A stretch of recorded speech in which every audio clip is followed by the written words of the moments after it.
Well, frustration abounds as the Jets do have a shot late to somehow come back and pull off a miracle, but unable to do so against the Buffalo Bills. They fall 20-12, now 7-6 on the season, alongside Bart Scott, Willie Colon, Connor Rogers. I'm Steve Gelbs. And, you know, guys, it was a really frustrating day. There are certain games, especially up in Buffalo against a team that many considered the Super Bowl favorites going into this season, that you say, you know what, they just lost to a better team and they got severely outplayed.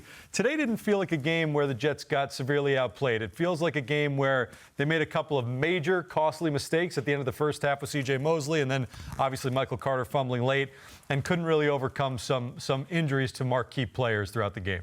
I mean, I think you hit the nail on the head. You talk about, you know, the fumble late in the game. We have an opportunity to pull within striking distance. You know, then you get the block punt. But also C.J. Mosley kind of guessing and not understanding and jumping off sides on 4th and 5, which extended the drive that led to points. And just, you know, it's one of those things where you can't just really put your finger on it, right? But you understand that it just wasn't good enough. And when you go against good opponents, like I said, it's about now executing and not beating yourself. Remember what I said about a professional football game. Professional football game is not beating yourselves. And also, you know, you talk about the injuries, Corey Davis going out early, you know, and then, you know, Mike White just battling through and coming back as Flacco, then it's White, then it's Flacco, then it's White.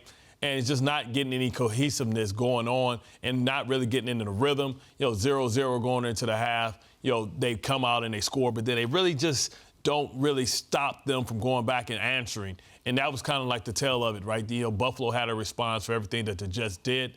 And at the end of the day, it just wasn't good enough. And now you have to, you know, watch football and hope that, you know, maybe Miami doesn't win. You know, hope that that the Patriots don't win on Monday Night Football. That is a helpless place to be when you're you know, watching games, hoping that somebody else does your work for you. Eventually, the Jets are going to have to win a football game, and they're going to have to earn their right for the playoffs.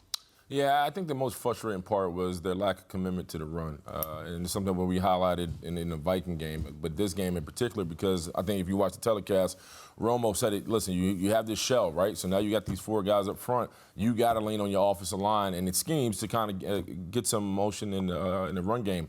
We were able to do that. I thought we put a lot of pressure on Mike White to be that guy early instead of kind of committing to the run and kind of getting the ebb and flow of the game going forward. And right now it's tough because I think I'm with Bart. Right now you're going to start playing teams who understand what this time of year means, right? They're not going to beat themselves. They're going to play efficient football. They're going to play all 3 phases, and you can't give up. You can't give up the football. You can't beat yourselves, which the Jets did today. Yeah, it's tough to go on the road against good teams, and you lose the turnover battle 2-0. You lose the penalties. You had 7 going into the fourth quarter. The Bills finished the game with 5. So you're already handicapping yourself going into the fourth quarter.